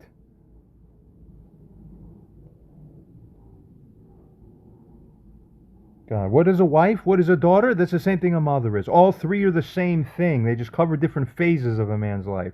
They're the same person in three different bodies. Get it? It's called yin, the feminine portion of the yin-yang Tao paradigm. Be it. She's trying to be yang. I'll tell you how to do this. I'll tell you how to do that. I think this idea. Follow my idea here. No, you're not the leader, stupid. I'm the leader. I'm the eldest male of the line living. You bow to me in the family unit. I'm the crown wearer here. Stupid woman. No one turns to you for retarded fucking brainless help. It's offensive. The reason you need a witness is because you haven't really been driven by Anthony even yet, for sure, or by anyone else, to actually be wishing to kill yourself because you haven't been talking to me for this long. You're trying to make a tactic, for a ploy, to have a way. This is nothing but a utilitarian ploy to get your finances remedied because of other tactics you want to put in the you're not a tactician. Man is tactician. You are the nurturer, but because you're not actually the nurturer, you fail. You can't replace the void of nurture that comes from you with tactical ploys here. We do this, do that. Is this smart thing a good idea? This is a good idea. That's a good idea. I think. That's a good idea. I think. Cut it off. Done. Now God's happier. Get it? You fail. As a mother, you fail as everything. You fail there's no repentance here. Once again, you're not making repentance. You're just asking for a meeting. That's not repentance. That's why you're failing. So you don't get a meeting because you violated the previous meetings multiple times, and then all the other problems. It's all evident by now. Somebody help me. This is why I need to turn to a witness. Because why? Because Barbara hasn't listened to me. I need a witness because my words, which should work, objectively, don't work on this defective one. That's why I need a witness, because you aren't actually pre-getting it by now. So why would I go to the next step of the meeting when at this juncture here you're failing? Here, this juncture. See it? Wake up, brainless idiots. I'm done. I can't. I'm gonna. One more thing I have to say. She also has she should be also watching the videos with Anthony involving my issue with him. Okay? Anthony was a witness. Now she's saying, oh, maybe you don't need a witness. Well, maybe it wouldn't be so hard if she did that, saw Anthony was wrong, went to rebuke him as a witness or as a passive rebuker where she's affected too by him. He is brought to shame. He comes, repents. Now in atonement, he would naturally and willingly and appropriately re-offer to restore as a proper witness to make it up to us. That's how life works. Then you have someone return. Oh, but what good would that be? Barbara doesn't accept him. We review the email from him. She dishonors him. Fuck. Barbara, you need a witness because the first witness, you didn't believe that one. So of course you need a second witness because you didn't believe me yet. So why would I want to meet with you? You can't merit anything until you admit you were completely wrong for everything. But you're not acting like you're wrong. You think your ideas are better when I told you you're wrong for even thinking. A woman is a heart, not a brain. A woman is just a sack full of pumping blood in the middle of her chest. She's not a brain globe. Man is a brain globe. Figure it out. I'm done. I'm going to write back to her saying I can't respond to you directly because you drive me crazy. Yeah, I do get food stamps. This is not an issue. I can't handle this because when I read this, I want to fucking blow up the whole planet. with a trigger button that blows up the whole planet. And then 85 times for every third word that does that. But responsible mothers don't do that to their children. So they what? Pre-lotion their expressions to be the considerate thing at the level of manifestation. That's the lesson to learn from Barbara Winslow. That's why I made sure to get a female first. Priority for a female to be a witness this time. Because she needs a woman to fucking talk to her. She's not getting it from the male side because she has her defect is that she thinks she's a male, but something's wrong. I don't fucking understand it fully. But as best as we do, I mean, we do understand it. It's just we understand that it is defective. You can't understand craziness. Crazy is understandable, but you understand that it is crazy. So there you have it. That would be this. Okay, so obviously, if anyone in the world thinks that anything other than further ostracization and disconnection and recutting again, I have to move back and step back for my sanity. That's why. Question: did Barbara Winslow here regard and respect the implicit representation that, hey, listen, I'm not going to drive you crazy? No. Why?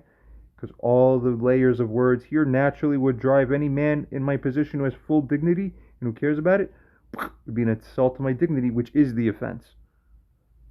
Telling me why don't we meet next weekend is an offense to my dignity when I say we're not meeting until you watch the videos and until we get a witness. That's what, right. Wake up your brain. God help us. All right. We have to be able to recognize and generalize as well as break generalizations. When I'm talking to groups that emigrated from Mexico, this is my favorite conversation because they do not understand the concept of isolation. They're like, what the fuck do you mean? This is why. The best way to conceptualize of this is through a book that I used to read when I was a child. It was called The Runaway Bunny. In this book, it starts off with a little bunny rabbit that's really mad at his mom. And so he's like, and I'm gonna become a sailboat and I'm gonna sail across the sea away from you. And it's like each successive page is like this little rabbit trying to morph into something new. And the mom's like, no, I'm morphing into something bigger so you can never escape me. And so it's like the shadow in this demographic is like, I couldn't unbelong even if I wanted to. I couldn't unbelong even if I wanted to. The upside of this is that there's a sense of belonging which some other races don't have. The races where, for example, you call your mom and you're like, hey, what are you doing for Christmas? And they're like, oh, we're going on a cruise. What are you doing? We have to be